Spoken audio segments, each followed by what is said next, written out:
Welcome to CLC judicial. आप लोगों को पता होगा ही कि 3 साल की वकालत जरूरी कर दिया गया। इस फैसले से कुछ लोग सहमत हैं, कुछ लोग असहमत हैं।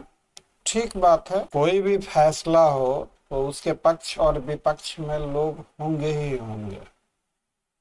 यह एक परंपरा है और चलता रहता है। मैं भी इस 3 साल के फैसले से असहमत हूँ और इस बाबत एक वीडियो हमने डाला है अभी थोड़े दिन पहले। आप हमारे चैनल के प्लेलिस्ट में जाकर कि क्यों मैं 3 साल के प्रैक्टिस वाले फैसले से असहमत हूँ। इस वीडियो में हम लोग, अब चूंकि 3 साल की वकालत अब मैंडेटरी हो गई है, तो अब कोई ऑप्शन ही नहीं है। अब याद आता है इन हालातों में, जंग अगर लाजमी है तो जंग ही सही। अब 3 साल की वकालत अब जरूरी है तो अब वकालत ही सही। आप देखेंगे अब ऐसे वीडियोज की बाढ़ आएगी जिन्होंने खुद एक दिन की भी प्रैक्टिस नहीं करी, वो भी आपको नमूने देंगे कि किस तरीके से आप कैसे करें। चलिए खैर, एनीवे, ये सारी चीज़ें सोशल मीडिया पे चलती रहती हैं।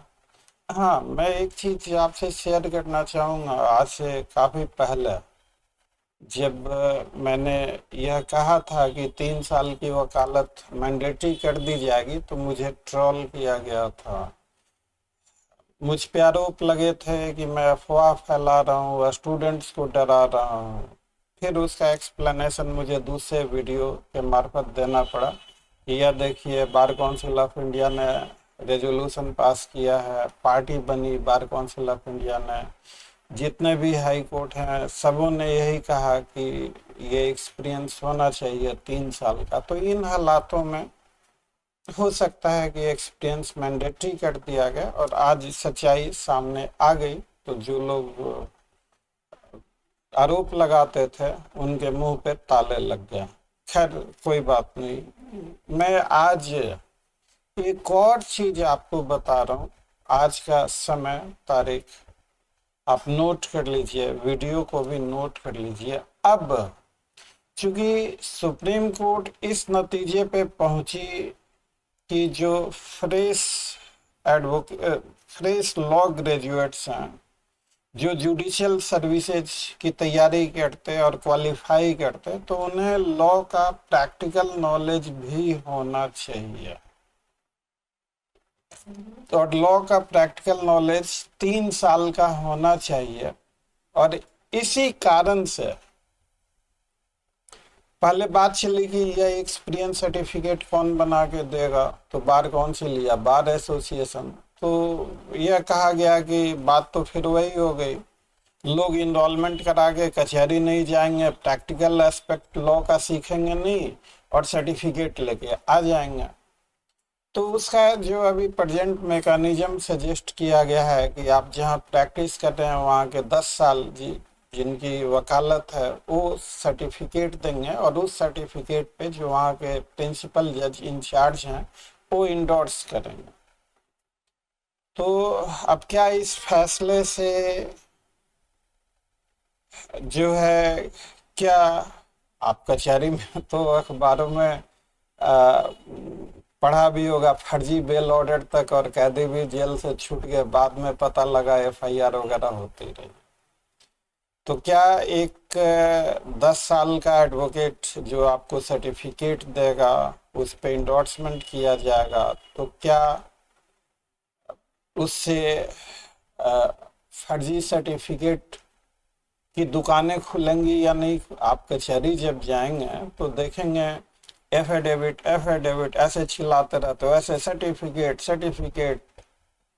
तो ये सारी चीजें होंगी या नहीं होंगी अभी से तो कुछ नहीं कहा जा सकता। स्वाभाविक है कि नियम का यूज और मिस यूज भी होता है, सदियों से ऐसा होता है, और बहुत हद तक इस पे काबू कर पाना, कुछ हद तक ही काबू किया जा सकता, बहुत हद तक काबू कर पाना शायद सिस्टम के बस में। अब कल को क्या होगा, यह एक्सपीरियंस सर्टिफिकेट कितना कारगर होगा यह कह पाना तो मुश्किल है। अब हो सकता है कि आप जो एक्सपीरियंस सर्टिफिकेट दें उसकी इंक्वायरी हो, उसकी जांच हो, वेरीफाई किया जाए। वो सारे रूल्स मेकिंग प्रोसेस में जैसे डॉक्यूमेंट वेरिफिकेशन होता है, तो वो सारी चीजें क्राइटेरिया रखा जा सकता है।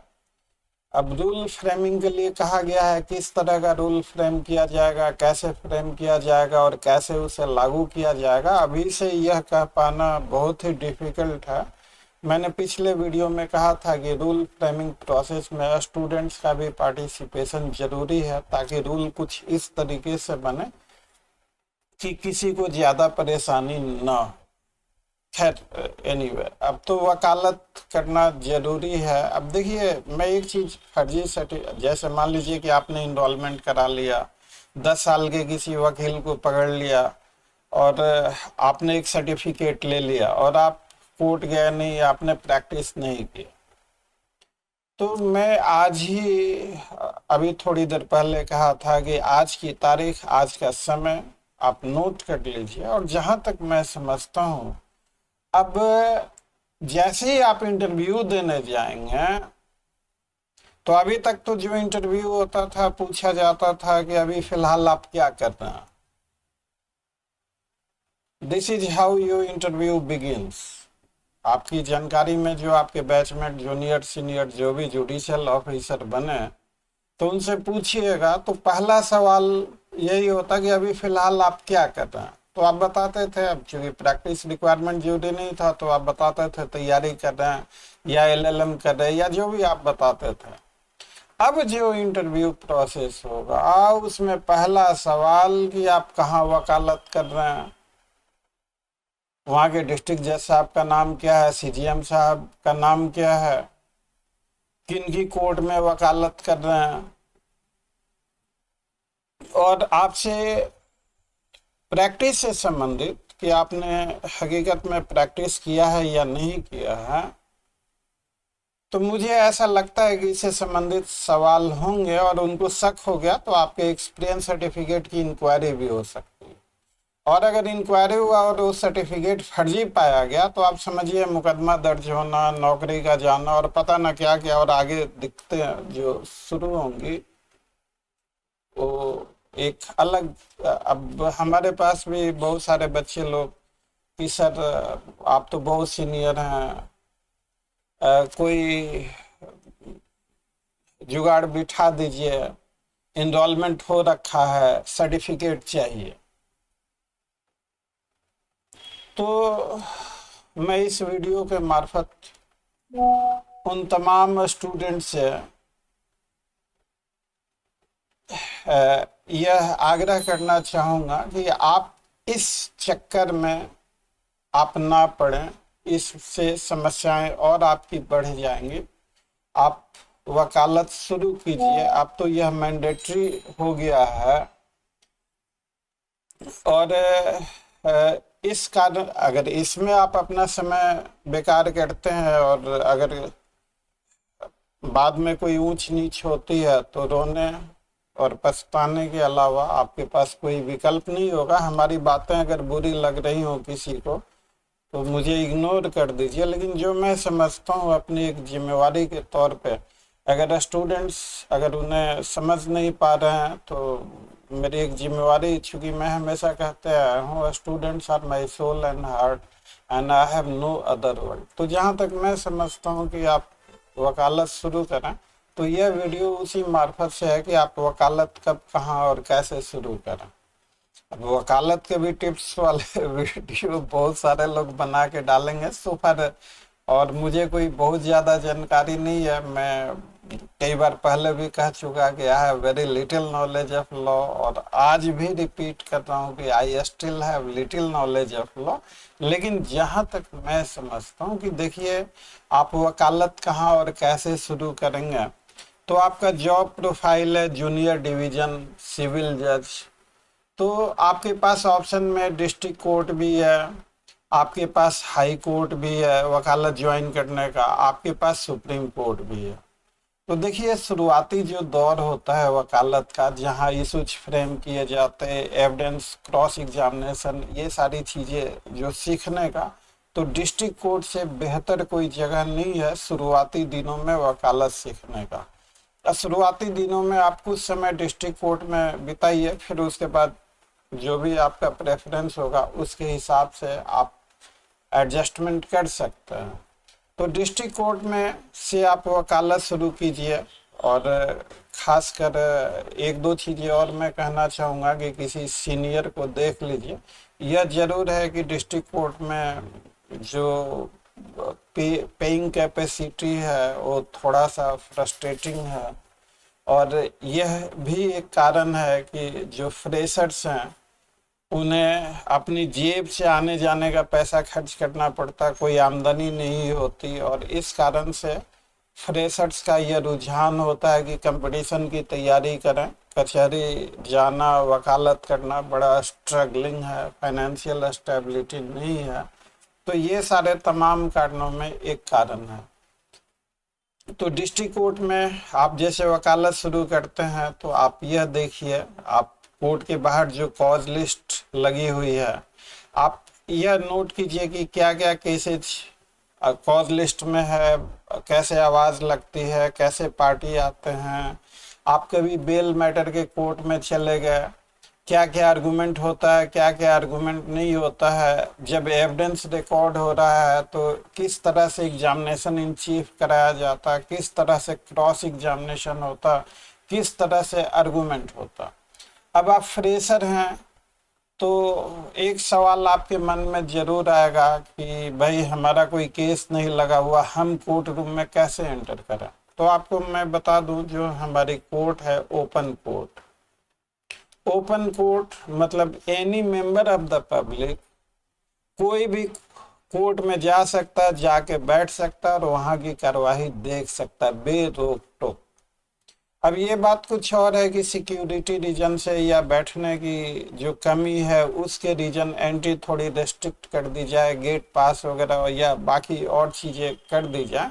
लेकिन सो फार एज ओपन कोर्ट का मतलब होता है कि हर किसी के लिए कोर्ट ओपन है। आप जाइए तो आप वहाँ जाकर उस कोर्ट में आपका मुकदमा लग रहा है नहीं लग रहा है, डेट इज इमैटेरियल। अगर आपसे पूछा जाए तो आप कह सकते हैं just watching the proceedings, just watching the proceedings. सीख रहे हैं, जो प्रेजाइडिंग अफसर हैं उनको भी आप बता सकते हैं आप किस तरीके से पोलाइट और अच्छे तरीके से कैसे कोर्ट स्टाफ से आपको डील करना है। देखिए, अगर आप प्यार से बोलेंगे, थोड़ा उस तरीके से आप बोलेंगे तो दुनिया इतनी बुरी भी नहीं है जहाँ तक मैं समझता हूँ। आपको किस तरीके से सीखना है, किस तरीके से अपना काम निकालना है, तो यह थोड़ा यह आपके ऊपर भी डिपेंड करता है। जिन सीनियर को आपने ज्वाइन किया तो अमूमन ऐसी चीज़ें सुनने में आती है कि भाई सीनियर बिजी होते हैं, उनके पास टाइम नहीं होता, वो जूनियर को बताते नहीं, पढ़ाते नहीं, सिर्फ फाइलें कहते हैं लेके यहाँ चलो वहाँ चलो, ये करो वो करो, कुछ चीज़ें बताते नहीं। तो ठीक है, सीनियर का अपना इंगेजमेंट है, अब कोई सीनियर आपको क्यों बताएगा। हालांकि ऐसा करना मैं इसके पक्ष में नहीं हूँ कि कोई सीनियर क्यों बताएगा। अगर सीनियर से आपको कुछ सीखना है तो आप कैसे सीखेंगे, उनके क्लोज में, उनकी निगाहों में। एक अगर आपकी अच्छी छवि हो तो प्यार से तो बहुत सब कुछ हासिल है, लेकिन अगर किंतु परंतु की बात करेंगे तो फिर समस्याएं ही समस्याएं हैं। तो इस वीडियो का मूल थीम यह है कि मेरे हिसाब से, चूंकि आप जो एग्ज़ाम देंगे जूनियर डिवीज़न सिविल जज का, तो आप बेहतर होगा कि आप डिस्ट्रिक्ट कोर्ट में जाएं, मजिस्ट्रेट के कोर्ट में जाएं, सीजीएम के कोर्ट में जाएं। जब कभी चेंज के लिए आप सेशंस कोर्ट में भी जा सकते हैं, देख सकते हैं। सीनियर कोई ऐसा रखें जो आपको प्रॉपर तरीके से गाइड करें। आप जो क्रिमिनल मैटर में तो ड्राफ्टिंग एक्यूज की तरफ से आप होंगे बहुत ही कम होता है, मतलब बेल एप्लीकेशन ही मोर और लेस ड्राफ्ट होता है या कंप्लेंट केस वगैरह। लेकिन सिविल मैटर्स में ड्राफ्टिंग काफ़ी होता है, तो ड्राफ्टिंग पे आप ध्यान दें। जो वहाँ बहुत सारे टाइपिस्ट बैठे हुए हैं, कंप्यूटर पे सारे टाइप करते हैं, अपनी वाकफियत वहाँ पे बनाएं। पिटिशंस का जो फॉर्मेट है, कुछ पिटिशंस का फॉर्मेट ले लें, उसे बार बार पढ़ें, उसे बार बार देखें। तो धीरे धीरे विथ पैसेज ऑफ टाइम, बताने की जरूरत नहीं होती, पानी में फेंक दीजिए, बंदा तैरना अपने आप ही सीख जाता। तो आप कचहरी जाएंगे तो आप धीरे धीरे ये सारी चीजें अपने आप ही सीख जाएंगे। सेकेंडली, कि अगर आपके माइंड में है जुडिशरी को ज्वाइन करना, तो अभी तक तो देखिए यह रहा है कि फुल टाइमर होंगे, सब कुछ छोड़ के पढ़ाई करेंगे तभी जुडिशरी निकलेगा, ऐसा बहुत सारे बच्चे लोग करते हैं। पढ़ाई और कचहरी दोनों में तालमेल बैठ नहीं पाता। तो पढ़ाई और कचहरी में आप कैसे तालमेल बिठाएंगे, कितने घंटे रोज पढ़ेंगे, कैसे किस तरीके से आप उन सारे चीज़ों को करेंगे, तो यह आपके खुद के विवेक पे आधारित है। तो और हम लोग भी अपने क्लासेज में, चूँकि supreme court is of the view कि जो नए जजेज जो बहाल हो रहे हैं उनको प्रैक्टिकल नॉलेज भी होना चाहिए। तो इंटरव्यू में तो मैंने कह दिया, आज का तारीख, आज का डेट आप नोट कर लीजिए। हर इंटरव्यू में जाते के साथ पहला सवाल यही होगा कि कहाँ वकालत करे, और उससे संबंधित चीजें पूछी जाएंगी। And this is how your interview shall begin. डंके की चोट पर, ताल ठोक कर, नोट कर लीजिए। ऐसा मुझे लगता है कि ऐसा ही होगा। अदरवाइज मान लीजिए कि इंटरव्यू में आपसे पूछा ही नहीं जाए कि आप वकालत कर रहे हैं कि नहीं कर रहे हैं, तो फिर सुप्रीम कोर्ट का यह ओपिनियन, सुप्रीम कोर्ट का यह जजमेंट, तो एज ए लॉ स्टूडेंट आप सोचना शुरू कर देंगे तो आपको हर सवालों का जवाब मिल जाएगा। परेशानी क्या है कि आप शॉर्टकट चाहते हैं, सोचते नहीं है, और यही सारी समस्याओं की जड़ है। This is number 1। नंबर 2, अब चूंकि एक माहौल सा बन गया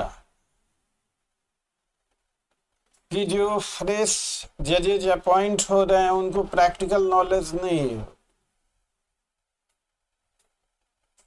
तो हो सकता है कि आपके एग्जाम में प्रैक्टिकल एस्पेक्ट से भी क्वेश्चन पूछे जाएं। अब एग्जाम में दोनों होगा, थ्योरेटिकल भी होगा, प्रैक्टिकल भी होगा, कंसेप्चुअल तो होता ही होता है। हम लोग इन सारे चीज़ों के लिए एक ओपन चैलेंज सीरीज चलाते हैं। उस सीरीज में एक क्वेश्चन पीटी का, एक क्वेश्चन मेंस का और एक क्वेश्चन इंटरव्यू का होता है। ये वीक में 6 डेज पोस्ट किया जाता है, और आज से हम लोगों ने तय किया कि इसका एक्सप्लेनेशन अपने टेलीग्राम ग्रुप में भी देंगे उन क्वेश्चंस का।